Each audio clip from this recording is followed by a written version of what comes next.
15 days to the Edo State Governorship election bid for the 21st of September 2024.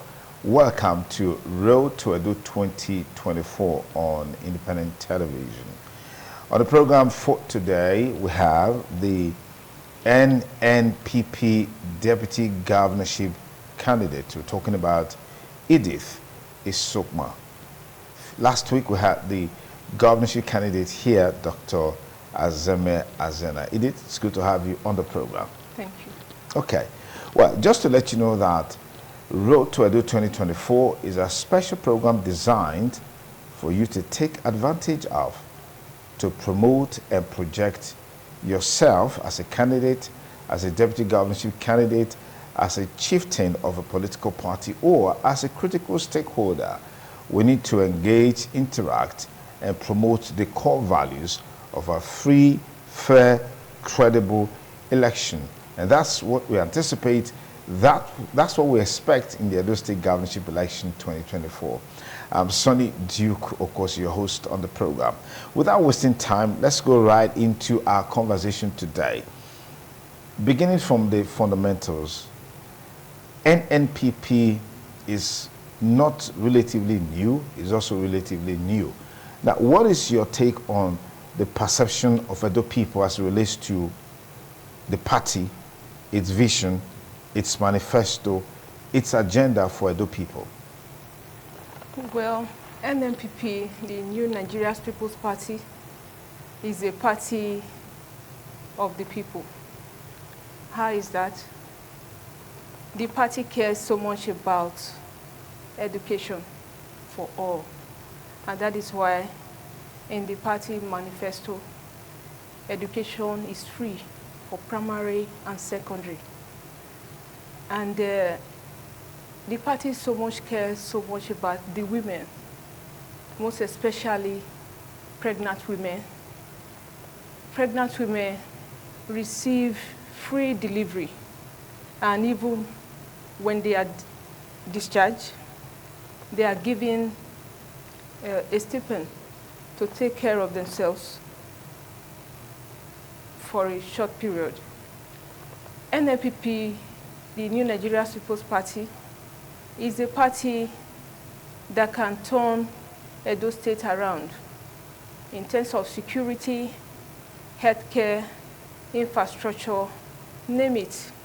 Because the essence of the party and the belief of the party is to ensure that there is effective development in any state they rule or they lead.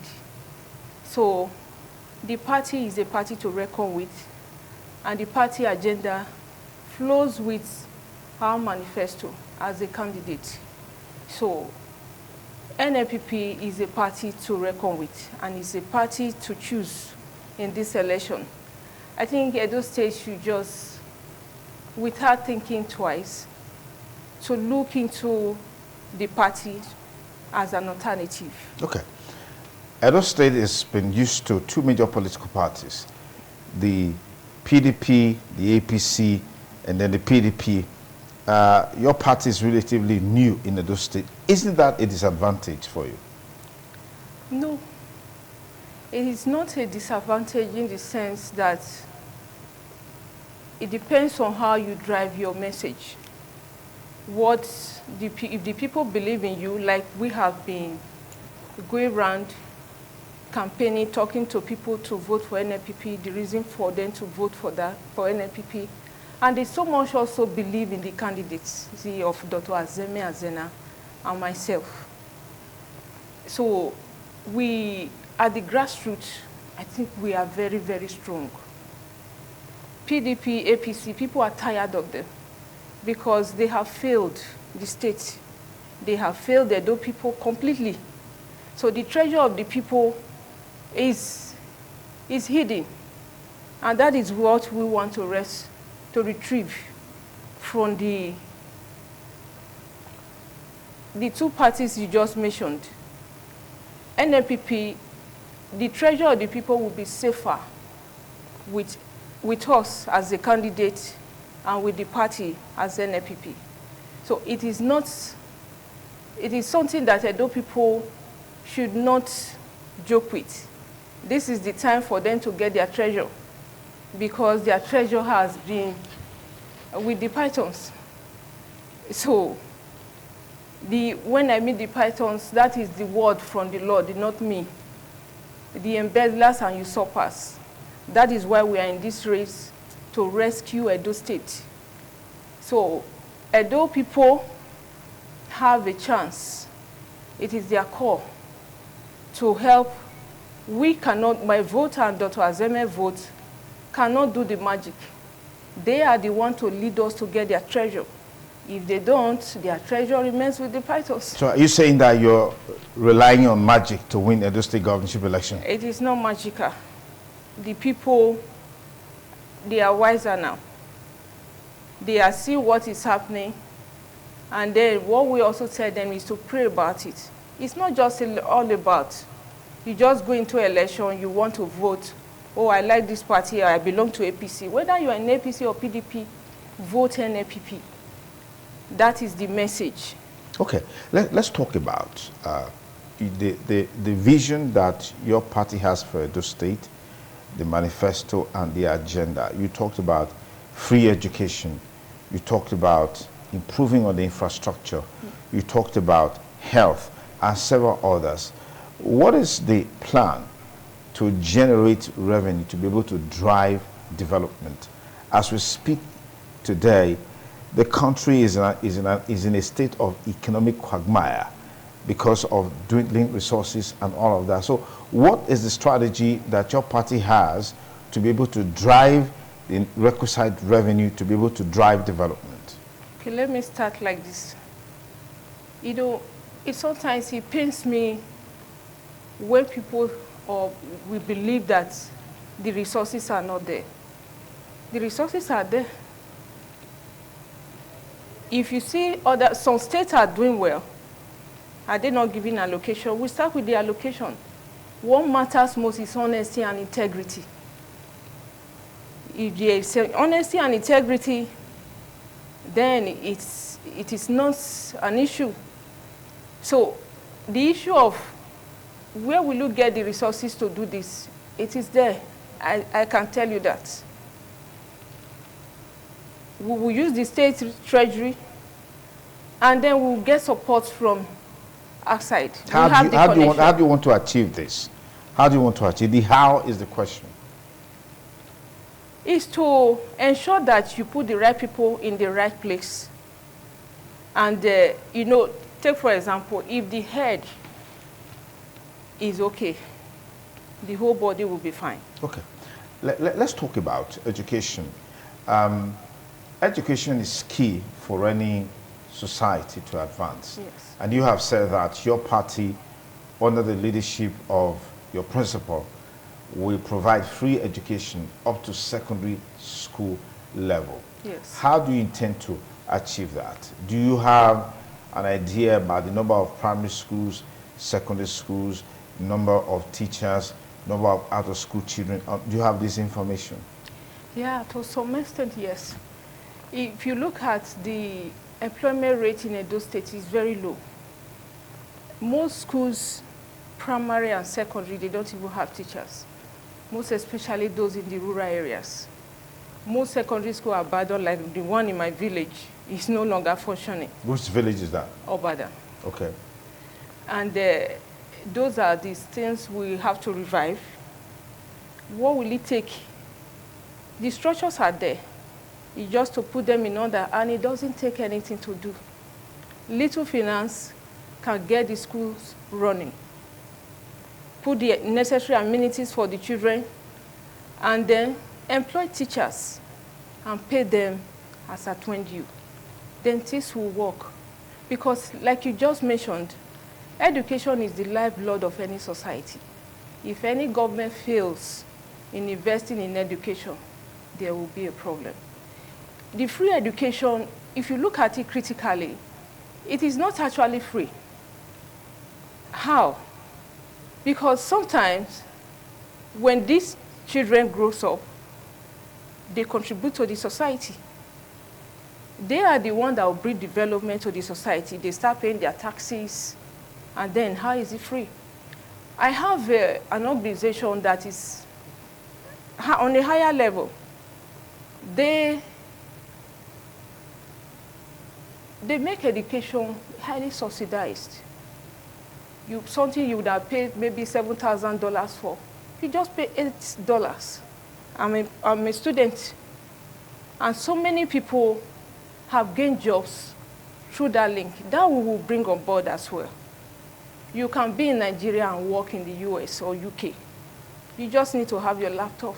So these are some of the things we need to grow up. You know, spend 4 years in school, you go for youth service 1 year before you start looking for a job. No. At this time, we need to move with the moving train. Take, for example, during COVID, a lot of people thought that if you don't go to office, you cannot achieve anything. Then when COVID came, people started working from home. And to date, a lot of people work from home. So COVID was a curse and at the same time a blessing. But the blessing, did we take it? So those are some of the things. It is through education you can get that. Make people get skills, get education that can help them work outside Nigeria while they live in Nigeria. Okay, you talk about the fact that some of our schools don't have teachers. Do you have the need assessment report of the number of teachers required to fill up the gaps in these schools? Not actually. So how do you intend to fill up this gap? It's to employ. How do you know the number to employ, or how the number of teachers to employ when you don't know the needs assessment? Of course, what is the needs assessment? When you go to a particular school, maybe somebody take from primary 1 to 3. That is so tiring. That teacher cannot be effective. I attended government schools, primary, secondary, and my higher institution, both my first degree and second degree. It's government school. When we were growing up, they were even serving us food. So the statistics of teachers we have the data. And we will go around, ensure that no school lacks any teacher, and no teacher is overburdened.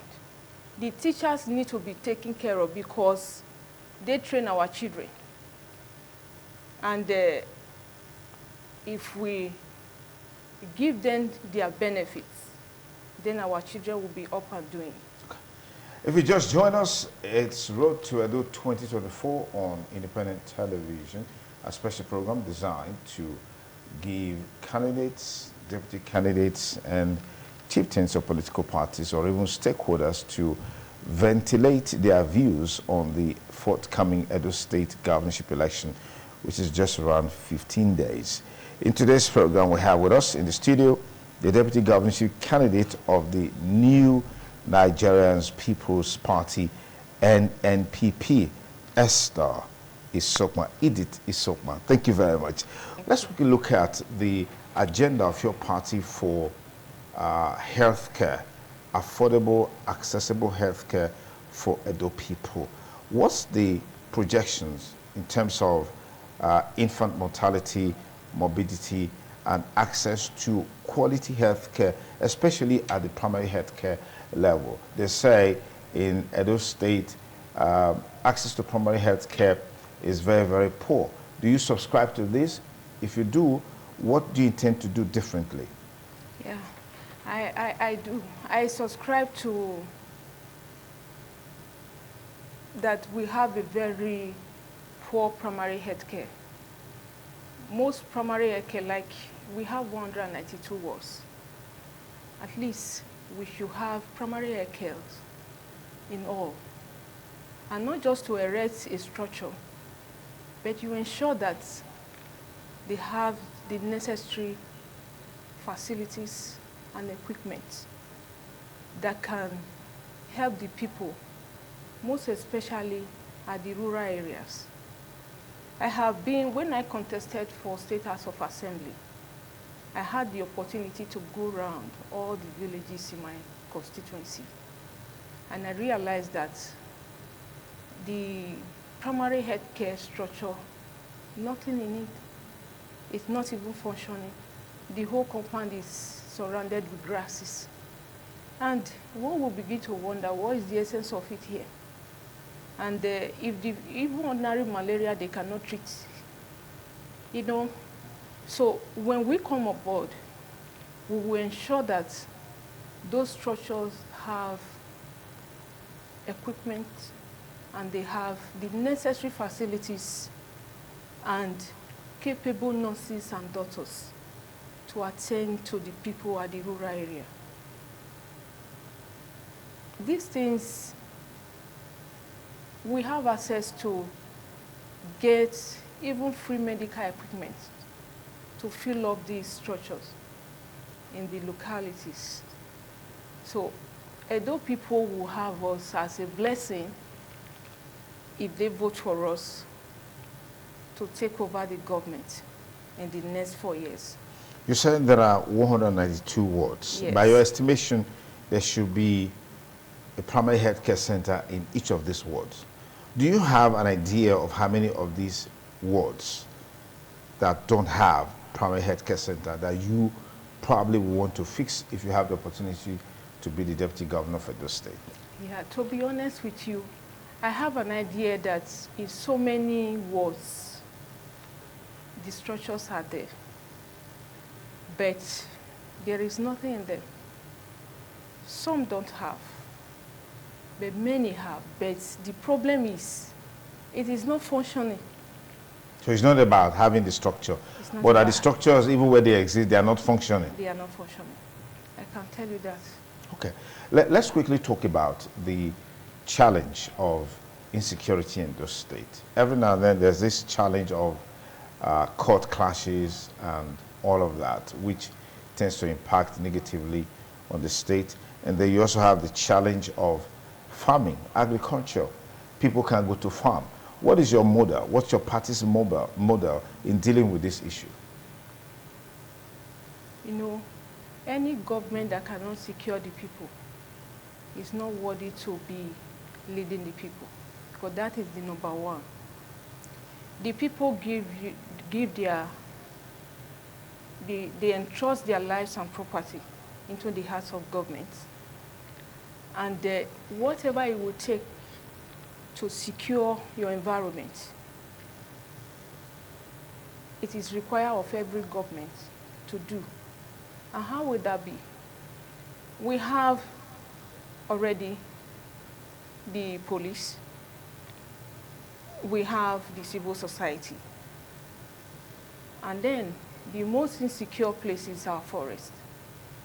We will ensure that the forest guards are in place, and we will empower them as well. And then we will ensure that the people, the traditional rulers, will be part of the security. The people will secure themselves as well, to give information, because any place you live, the people around should have an idea of who their neighbors are. Take, for example, if you go abroad, you see your neighbors, you move out, see how you move, they report you, and before you know it, the police will appear. So we will educate the people to secure their environment, while the government do the needful to ensure that the forest is flushed out so that people can go to farm. Okay. You said your government, Edo State, will be at an advantaged position, yes, if they elect the NNPP into power. Let me find out from you, what, in your opinion, has the present government in Edo State done well that you think you can do better?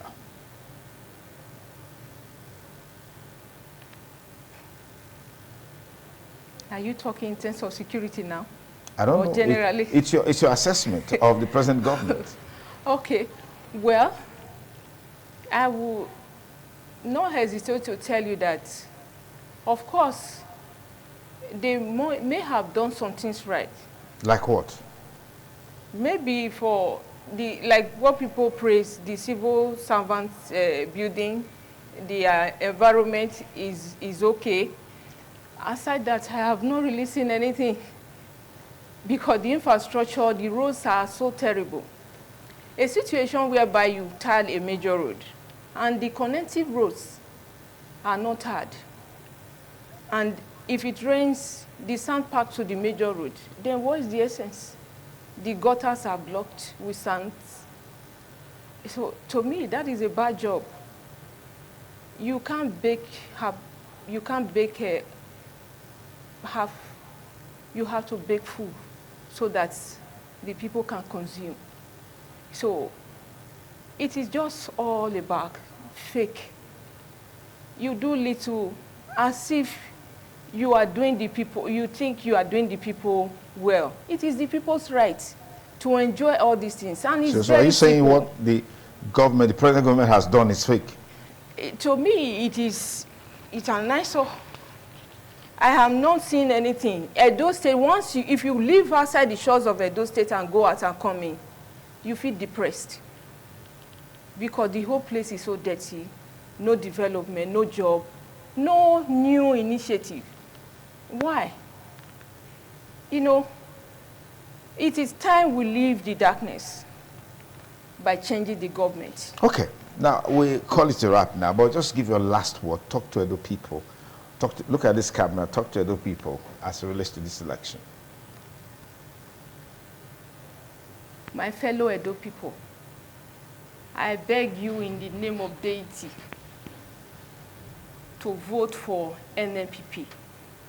Vote for Dr. Azeme Azena and Edith Isokpan so that you will have a better life, because we know where your treasures are. It is a calling. It is not an ambition. If it is not us, it won't work. Your treasures is with the pythons, and that python is the government. If you really want anything good for Edo State, please do not waste your vote for any other party. Just vote for NNPP because of Dr. Azeme Azena and Honorable Edith Isokpan. We won't disappoint you. If it is not us, I repeat, it will not work. Pray about it. Okay. Thank you. Thank you very much. Edith Isokpan is the NNPP Deputy Governorship candidate for Edo State Governorship election. I want to thank you for creating time to be here. We hope to be able to have you here again before the election. Thank you. And that's a wrap on the program for today and for this week. Be sure to join us on Monday next week. We'll have our next guest on the program at 5:30. On behalf of all of us here, this is thanking you for staying with us. Have a beautiful day ahead. Bye for now.